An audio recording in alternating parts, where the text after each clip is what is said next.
¿Qué tal? Bienvenidos a este video. Mi nombre es César Emilio Gómez Serralta. Soy aspirante a la licenciatura en Contaduría y Finanzas Públicas por la Universidad Abierta y a Distancia de México. Como parte del curso propedéutico Integración a la Vida Universitaria, estoy haciendo esta presentación del tema que escogí, que es el impuesto al valor agregado. Entonces, para empezar a hablar de este tema, vamos a empezar hablando de qué son los impuestos. Aunque todos los pagamos, lo cierto es que no muchos saben con exactitud qué son los impuestos y por qué se pagan. Los impuestos son la obligación que tenemos los ciudadanos de contribuir con el gasto público, es decir, a cosas como educación, salud, seguridad, justicia, etc., así como para orientar directamente la producción y distribución de bienes. En México se pagan más de 30 impuestos diferentes y según el Universal, más del 50% del ingreso familiar se destina al pago de impuestos. Según el artículo 31 de la Constitución Política de los Estados Unidos Mexicanos, los impuestos son obligaciones de los mexicanos que sirven para contribuir para los gastos públicos, así de la Federación o del Estado y municipio en que residan, de manera proporcional y equitativa que dispongan las leyes. Para simplificar este concepto, imaginemos que los impuestos son como pagar la mensualidad del gimnasio al que vamos. Si no se cobrara esa cuota, el gimnasio no podría darnos el servicio que necesitamos. Entonces, si ningún mexicano pagara sus impuestos, el Estado no tendría fondos para invertir en servicios como educación, salud, seguridad, justicia, etc. Para entender un poco estos impuestos, cómo se hace la tributación, podemos retroceder un poco en la historia para conocer cómo se hacía en la antigüedad. Conocer la historia del pago de impuestos en México nos remite al pasado prehispánico y colonial, cuando las clases bajas entregaban tributo en especie al Imperio Azteca y a los representantes de la colonia española.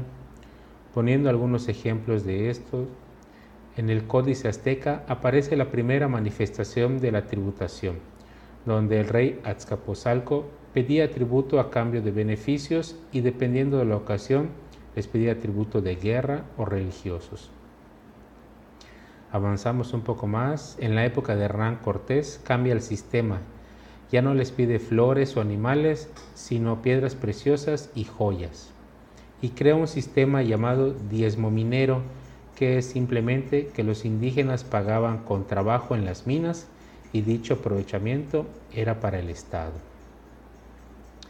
Con Antonio López de Santa Anna se cobraba tributo de $1 por cada puerta, 4 centavos por cada ventana, 2 pesos por cada caballo robusto, 1 peso por los caballos flacos y 1 peso por cada perro. Pero es desde la independencia de México que los impuestos se han cobrado para sustentar a un gobierno que represente a sus contribuyentes, al menos en teoría. Tras varios años de intentos por sustituirlo, el 1 de enero de 1980, el gobierno de López Portillo convirtió el ISIM, Impuesto sobre Ingresos Mercantiles, en el impuesto al valor agregado. Aquí empezamos a pagar el 10%. ¿Pero qué es el IVA? El IVA, por sus siglas, es Impuesto al Valor Agregado. Es un impuesto indirecto, lo que quiere decir que en lugar de aplicarse directamente sobre los ingresos de los contribuyentes, como sucede, por ejemplo, con el ISR, se aplica sobre el consumo a goce de bienes y servicios. Más concretamente, según el artículo 1 de la Ley del IVA, este gravamen se aplica sobre la enajenación de bienes, la prestación de servicios independientes, el otorgamiento de uso temporal de bienes y la importación de bienes y servicios. Haciendo una comparación entre estos dos impuestos que mencioné, tenemos el IVA y el ISR, que es el impuesto sobre la renta, a la cual las personas que somos trabajadores asalariados, es un impuesto que el patrón nos descuenta directamente del salario para pagárselo al fisco. En cambio, el IVA lo paga la población en general en casi todos los productos que se adquieren o servicios prestados.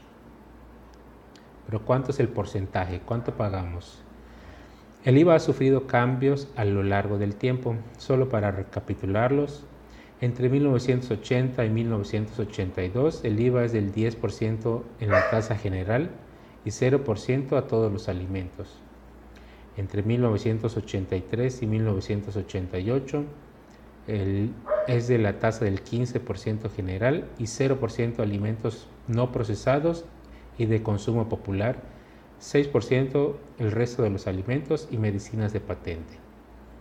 Entre 1988 y 1991, el IVA es del 15% en la tasa general, 6% en ciudades fronterizas, 0% a todos los productos alimenticios y medicinas y 20% a los bienes de lujo. Entre 1991 y 1995, el IVA es del 10% en la tasa general y 0% a medicinas y alimentos no procesados.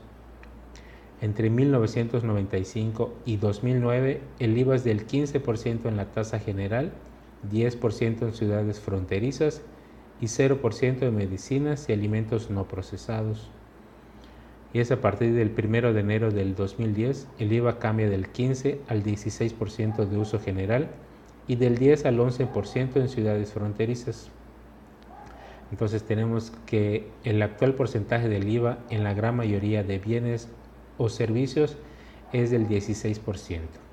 Es decir, algo que originalmente nos costaría 100 pesos, habrá que agregarle el 16%, es decir, 16 pesos más para hacer un total de 116 pesos, poniendo este ejemplo.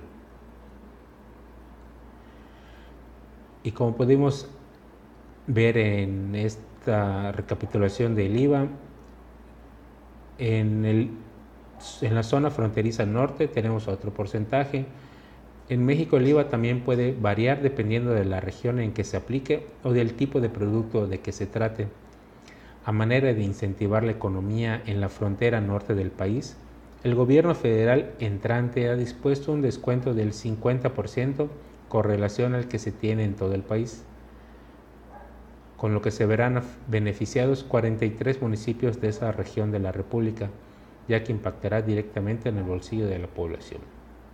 La autoridad para recaudar impuestos en México es el Servicio de Administración Tributaria SAT, que dijo que desde el pasado 8 de enero del 2009 ya es posible emitir facturas en las que se aplique la reducción del IVA a 50% a la tasa del 8%, una vez presentado el aviso correspondiente por parte de los contribuyentes. El gobierno de Andrés Manuel López Obrador aseguró que con estos estímulos se mejorará la competitividad, se reactivará la economía regional, se generarán empleos y aumentarán los ingresos y la recaudación fiscal. Incluso promete que se atraerá mayor turismo, con el que se beneficiarán pequeñas y medianas empresas.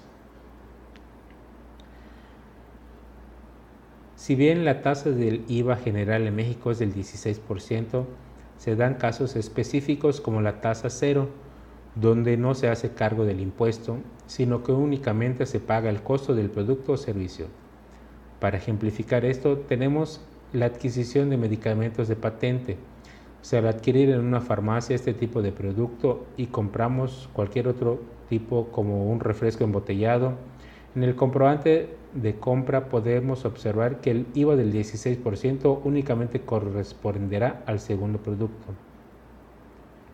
La tasa del IVA del 0% se aplica en la enajenación de bienes de los siguientes productos: animales y vegetales, medicinas de patente, hielo y agua no gaseosa ni compuesta, ixtle, palma y lechuguilla, caviar, salmón ahumado y angulas, saborizantes, microencapsulados y aditivos alimentarios, jarabes o concentrados para preparar refrescos, chicles o gomas de mascar, hielo y agua no gaseosa ni compuesta, excepto cuando en este último caso su presentación sea en envases menores de 10 litros, tractores para accionar implementos agrícolas, fertilizantes, plaguicidas, herbicidas y fungicidas, invernaderos hidropónicos y equipos integrados para producir temperatura y humedad controladas, oro, joyería, orfebrería, piezas artísticas u ornamentales y lingotes,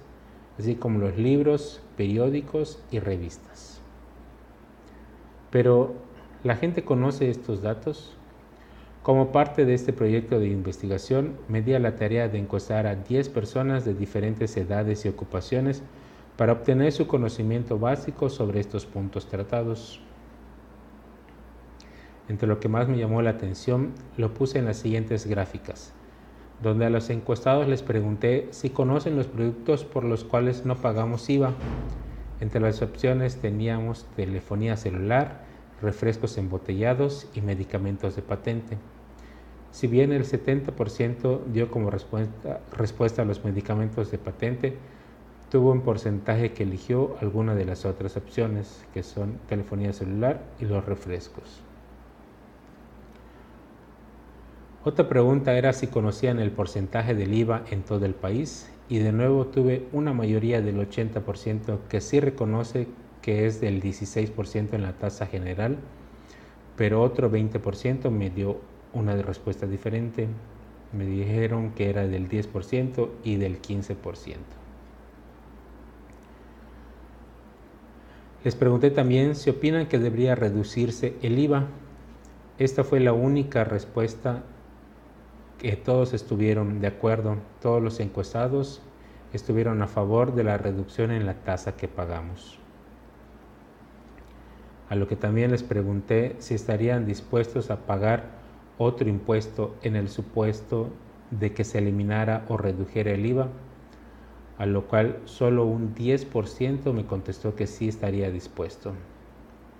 Si bien es difícil que la población esté de acuerdo y acepte de buena manera en un supuesto que se reduzca o elimine el IVA, que se pague un nuevo impuesto, como expuse al principio con la idea del gimnasio, si dejamos de contribuir con el Estado, no tendríamos los servicios públicos que se nos ofrecen. Con toda la información recabada, puedo darme cuenta de que la población tiene conocimientos generales sobre este impuesto que todos pagamos, pero que hay mucha confusión o desconocimiento en aspectos específicos, tales como el porcentaje que se cobra en gran parte del país, que es el 16%, y la diferencia que se tiene en la frontera norte, que es del 8%, así como los bienes o servicios que tienen tasa cero, es decir, por los que no pagamos IVA. Una de las preocupaciones de la población es sobre cómo son utilizados por el gobierno, ya que debido a la corrupción que se vive en el país, no se tiene la plena confianza que sean manejados para lo que se debiera o que puedan ser desviados a otros fines. Considero y recomiendo que toda la población debería estar al tanto de este tema de impuestos, sobre todo el IVA, ya que está presente en todo lo que compramos todos los días, sobre todo cuando el gobierno informe en cambios en los porcentajes, ya sea que disminuya y sobre todo cuando hay algún aumento, ya que invariablemente afectará a nuestro bolsillo. Agradezco mucho la atención prestada a este video. Les recuerdo mi nombre, es César Emilio Gómez Serralta. Hasta luego.